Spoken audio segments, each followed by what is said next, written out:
Well, now, our next guest, he was the bookies' favourite to win the X Factor. If you're going to go back, what, 3 years ago now, is it? Yeah, 3, 4, 7, 8, 9, 4. 4 years ago. Leon Jackson was the winner that year. Rhydian, it hasn't stopped him. He's released 2 albums. He's played a series of high-profile live shows. There's a single coming out, and it's called Parade.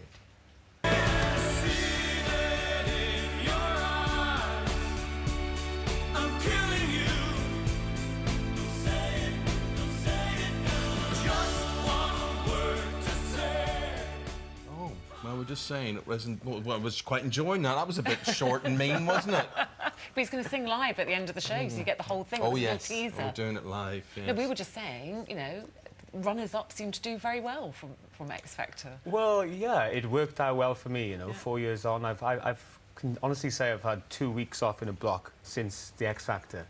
So it's been. You must be minted.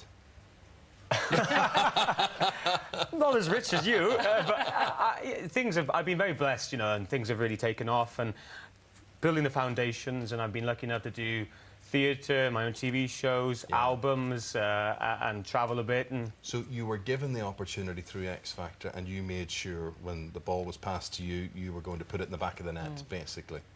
Absolutely. I think if you get that platform and that opportunity, you have to catch hold of it with both barrels, and I think I did. And yeah, that exposure really has. I wouldn't be here talking to you, for instance, if I didn't go on that show. So it's something I knew I had to do. Without that, it would have been very difficult for me to get the contract. If we bring you back those 4 years ago and you didn't win, and Leon Jackson is the winner, are you gutted?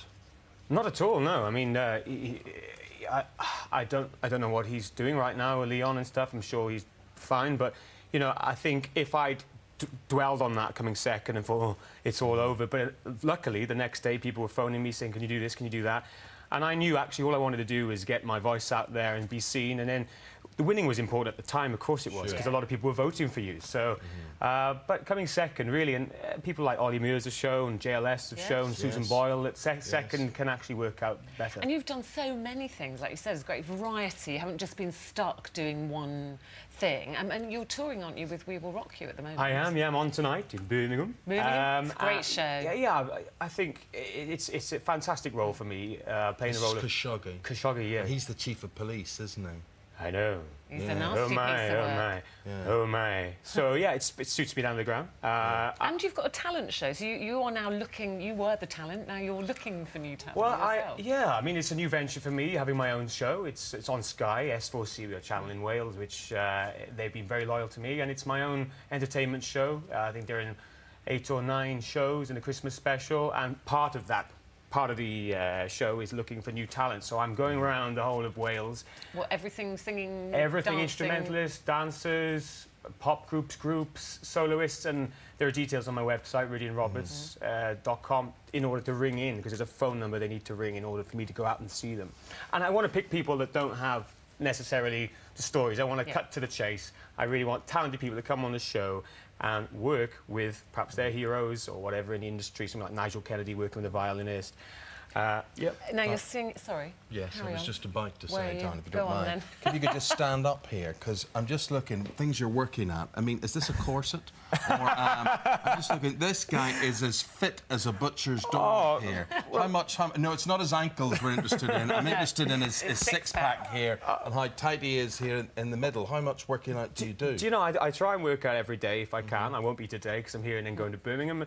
But you know, it's like when you're busy, you're trying to lose weight. I do watch what I eat. I don't diet, though. I train every day very, very hard. Yeah. You're a good pro. All things considered, you do it all, don't you? It's everything considered. Now you're My wife wants to say something. Well, I'm just telling because you have to shush now because we're running out of time, and I don't want you to run out of time for your performance, which you're performing at the end of the show, because your album, your third album, Waves, is coming out in August. 1st of August, the new album. And this is kind of new wave. It's completely different. Yeah, the concept is new wave. If you like 80s music, you're hopefully going to love this. I'm reworking songs from that era. I basically come about the album by hearing it on a tape of my brother's old cassette tape. No More I Love Yous. Well, that's people think that's an Annie Lennox song, you see, but actually it's not. It's from the new wave era. Lover Speaks, with a band that sang that. The Promise. The Promise, which is a When in Rome song. which was big in America but not so big here. So these songs really suit me. So I thought, well, how can I bridge the gap from classical music to pop? Because I went on X Factor, that's a pop show. I wanted to be a pop singer. And this is the album that I've always wanted to make. OK, and then you're going to sing the single for us at the end of the show. Great to see you. Oh, well, thanks for having me on. So glad you're doing so well. Good luck. Very impressed you're here and in Birmingham tonight. So thanks a million. Yeah, have a good time at the show. If you're in Birmingham, you're going to see that.